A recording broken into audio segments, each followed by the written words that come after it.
जदि मु आपन को पचारे कोल्ड ड्रिंक्स रो कलर केमिता होइथाय आपण माने कहिबे ब्लैक। किंतु सांग माने आज आमे आपण मानकु एमिते एक देश विषय रे कहिबु जहार कोल्ड ड्रिंक्स रो रंग ग्रीन होइथाय आउ एही देशर बर्गर ब्राउन कलर नुहे ब्लैक कलर होइथाय। एही देशर नाम हैला जापान। चलंतु सांग माने आज रो टॉपिक 10 फैक्ट अबाउट जापान को आरंभ करिबा।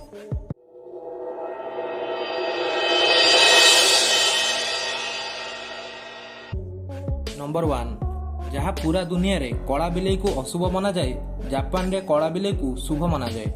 नंबर 2 आपण माने किटकैट चॉकलेट तो खाइथि। भारत रे किटकैट रो गोटिए फ्लेवर अछि किंतु जापान रे किटकैट रो 10 रु ऊर्ध्व फ्लेवर अछि। नंबर 3 जापान रे 10 वर्ष बयस रु कम पिला स्कूल रे परीक्षा देई परिबे नाही। नंबर 4 इंडिया रे लोक माने सकाळु सकाळु गाधेई ऑफिस जाई थांती किंतु जापान रो लोक माने राति रे गाधेई थांती आउ सकाळु सकाळु ड्रेस चेंज करी ऑफिस जाई थांती।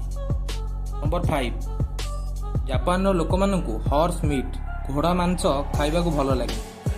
नंबर 6 जापान रो स्कूल रे पिला माने ही स्कूल टी को सफा करी थांती। नंबर 7 जापान रे 50,000 लोक एमिति अछंती जहां को 100 वर्ष रु ऊर्ध्व बयस होई गलानी किंतु से मृत्युवरण करि नाहंती। नंबर 8 जापान रे एमिति एक ट्रेन अछि जे 500 किलोमीटर पर आवर स्पीड रे जाई थाए। नंबर 9 जापान रो ऑफिस रे जदि काम करूथिबा लोक सोई पड़े ताको पनिशमेंट दिया जाए नाही। नंबर 10 जापान रे सबु मोबाइल फोन वाटरप्रूफ थाए कारण जापान रो लोक माने गाधैला बेले मध्य मोबाइल व्यवहार करिथांती। सांग माने आजि पई एतिकी पुणी देखाबो नुआ एक वीडियो रे। रहुची धन्यवाद।